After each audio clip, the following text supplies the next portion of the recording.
The Drexel swing mast is a state-of-the-art front-side loading lift truck with the versatility to perform all the tasks of 4 separate trucks. A rotating mast and fork assembly allow the operator to pick up loads from the front, side, or any intermediate position. And since the driver turns only the mast, not the entire truck, the Drexel swing mast can maneuver a standard pallet load in aisles as narrow as 54 inches. Although the Drexel swing mast offers a sophisticated array of material handling features, the operation of the vehicle is incredibly simple. This tape has been produced to educate and inform the driver of the basic operational procedures of the Drexel swing mast lift truck. Before operating the Drexel swing mast lift truck, it is imperative for all drivers to fully understand the safe operating practices of the vehicle. Although we will highlight some of the safety precautions, the objective of this videotape is to train the driver on the swing mast's operational procedures. We strongly recommend that all drivers attend a safety training program sponsored by their employer. To fully understand how the Drexel swing mast operates, let us begin by identifying and explaining the individual controls. First, the accelerator pedal. Mounted on the floor plate at the right of the operator's compartment, the accelerator pedal controls the speed of the vehicle. By depressing the pedal slowly, the vehicle will start smoothly and avoid any sudden jerks. Very light pressure on the accelerator pedal will produce slow, controlled movement of the truck, known as inching or creep speed in either the forward or reverse direction. As you will see later, this is useful in load handling. Located on the floor plate to the left of the accelerator is the brake pedal. Depressing the brake pedal will stop the forward and reverse motion of the vehicle. The directional control lever determines the direction that the vehicle will travel. To have the vehicle move forward, push the control away from the operator. To move in reverse, pull the control back toward the operator. In the neutral position, all power to the travel circuit is interrupted. The horn button is located in the center of the steering wheel. To use the horn, press directly on the cover. It's a good idea to slow down and sound the horn as you approach intersecting or blind corners. The key switch is a 2-position on-off switch located on the truck's instrument panel.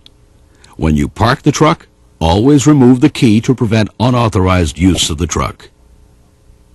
The battery capacity indicator provides the operator with a visual means of determining the condition of the battery being used to power the vehicle. It is designed to protect the battery from over-discharge and should be checked regularly. When the battery approaches 80% discharge, the light will come on, indicating it is time to charge the battery. If you ignore the light, the lift circuit will be interrupted and you will be unable to lift. The taillight switch, located on the dash panel, controls the on-off function of the taillight. Pulling the knob outward will turn the taillight on, while pushing the knob in will turn the light off. Turning the steering wheel in a clockwise direction produces right-hand turning, and counterclockwise turning produces a left-hand turn. Unlike an automobile, the steering wheel will not return to the neutral or straight-ahead position as you come out of a turn. You must steer into and out of each turn. The parking brake, located to the right of the 4 control levers, is engaged by pulling up and released by pushing the lever down. The operator should never leave the vehicle without the parking brake being engaged. Tension adjustment is provided by turning the knob at the top of the handle. However, tension should never be increased to the point where more than 25 pounds of pressure is required to release the parking brake. The seat switch is a safety precaution that prevents the operation of the lift truck when the driver is not in the proper position. With the key switch in the on position, the driver must be seated for the vehicle to operate. When the driver gets off the truck, the seat switch is also used to electrically return to neutral. When you remount the truck, you must move the directional control handle through the neutral position before power will be restored to the travel function. Different types of battery connectors are used, but the most common type simply plugs into a mating half on the truck and uses lever action to make or break the electrical connection. If the truck is to be left parked for any length of time, such as a lunch break or overnight, the battery should be disconnected. If the battery is to be charged, first disconnect the battery from the truck. Then plug the battery connector into the battery charging plug that is attached to the battery charger.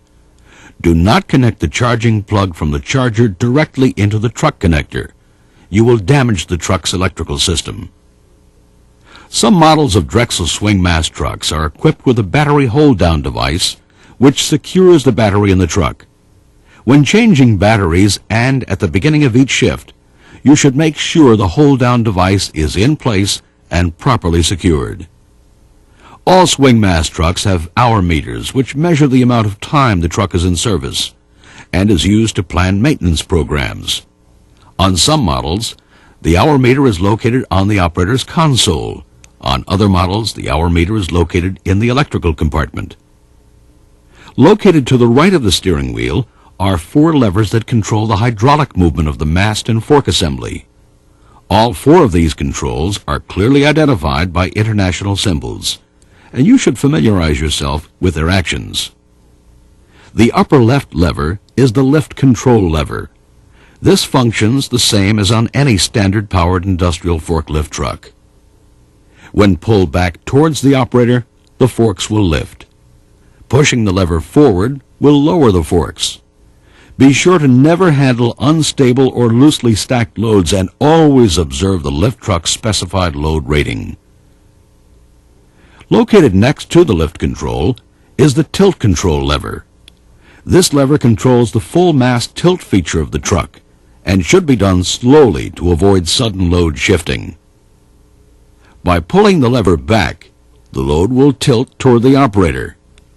Pushing the lever forward, the load will tilt away from the operator.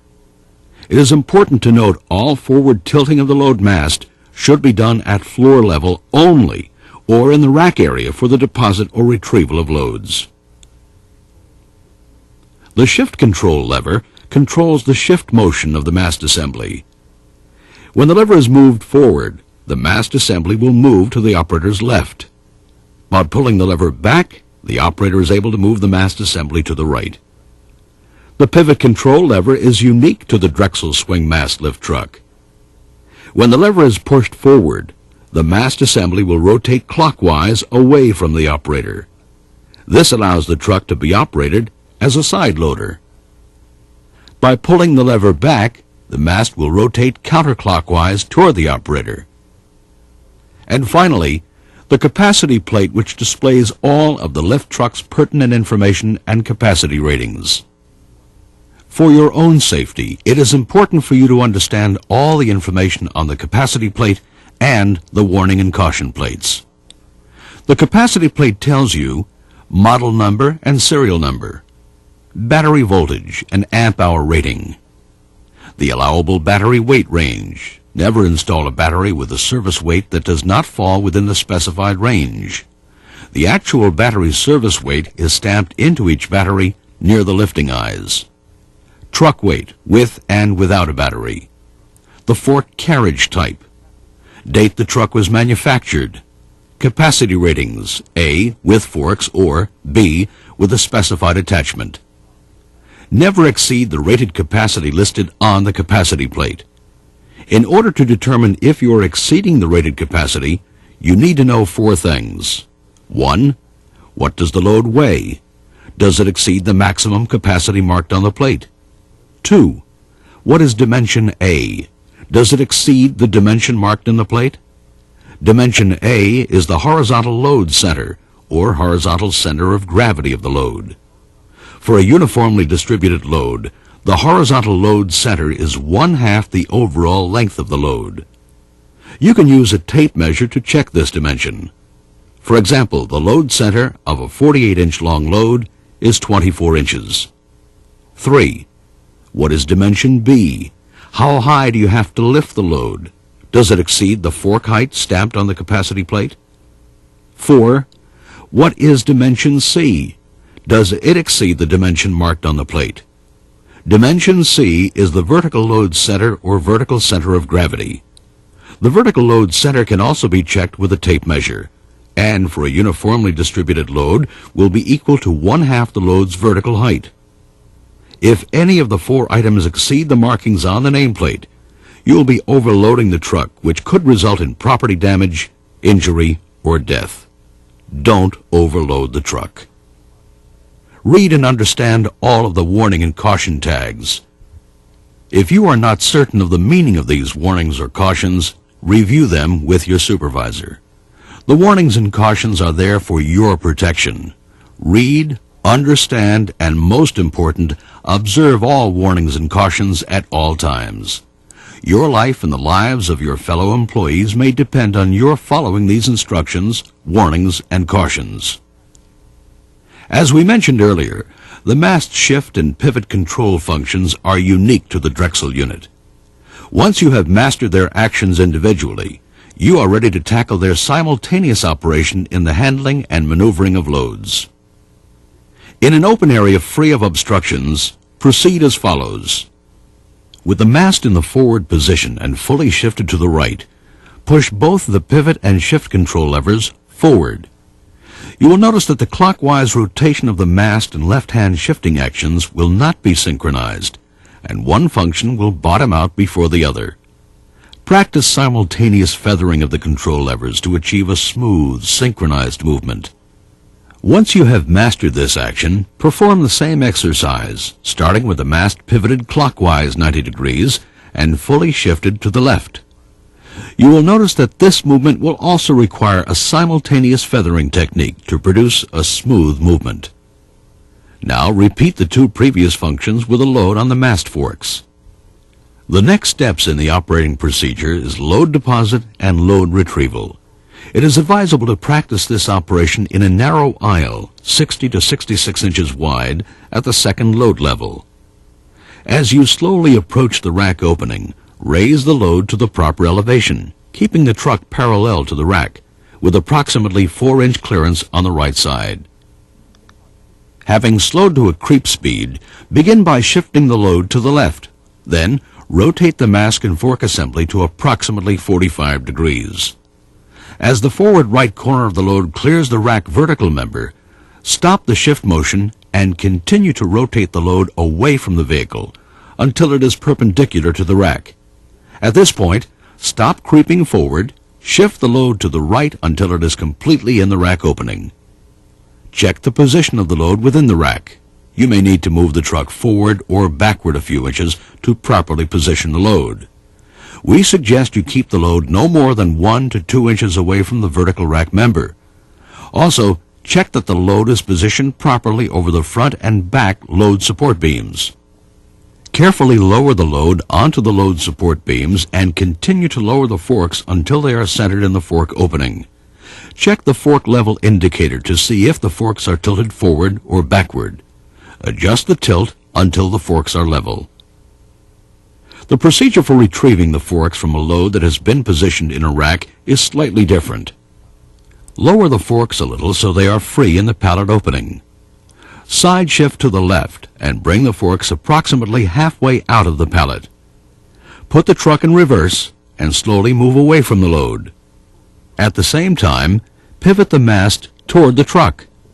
As the fork tips emerge, begin shifting to the right while continuing to pivot the mast until it is in the front position. Lower the forks to the travel position and move away from the rack area. To retrieve a load, begin with the mast in the front position. As you approach the load with the truck parallel to the load face and approximately 4 inches away from the rack, side shift to the left and pivot out slightly to bring the forks into view. Raise the forks to the pallet opening, with the tip of the right fork at the edge of the pallet. Move the truck forward slowly, while at the same time rotating the mast away from the driver. This action causes the forks to enter the pallet. Once the mast has rotated the full 90 degrees and the forks are centered in the pallet opening, shift the mast assembly to the right. Now the forks are completely entered in the pallet. To retrieve a load, insert the forks into the pallet and raise the load approximately 2 inches to clear the rack horizontal members. You may want to use the rearward mast tilt feature to lift the load away from the rack. Start to shift the loaded mast to the left with the truck traveling in reverse at a slow speed. Utilize all of the left-hand shift motion until the load face nearest the operator is clear of the vertical rack member. With the truck still moving slowly in a reverse direction, begin feathering the pivot and shift controls until the load is completely out and parallel to the storage rack. Once the load is in the forward position, lower the load to approximately 12 inches off the floor and proceed in either direction. The final step we want to mention in operating the Drexel swing mast lift truck is the positioning of the fork assembly. When lifting conventional pallet loads, it is important to position the forks evenly on the carriage, approximately 2/3 of the width of the pallet opening. On loads that feature fork pockets, the forks should be centered in the pocket opening. We hope that this driver training program has helped you to understand the basic operating procedures of the Drexel swing mast lift truck.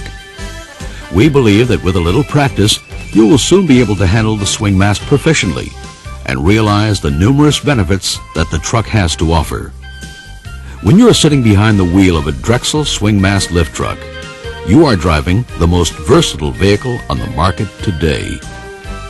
For further details and/or clarification of any points discussed in this videotape, refer to the Swing Mast Operator's Manual.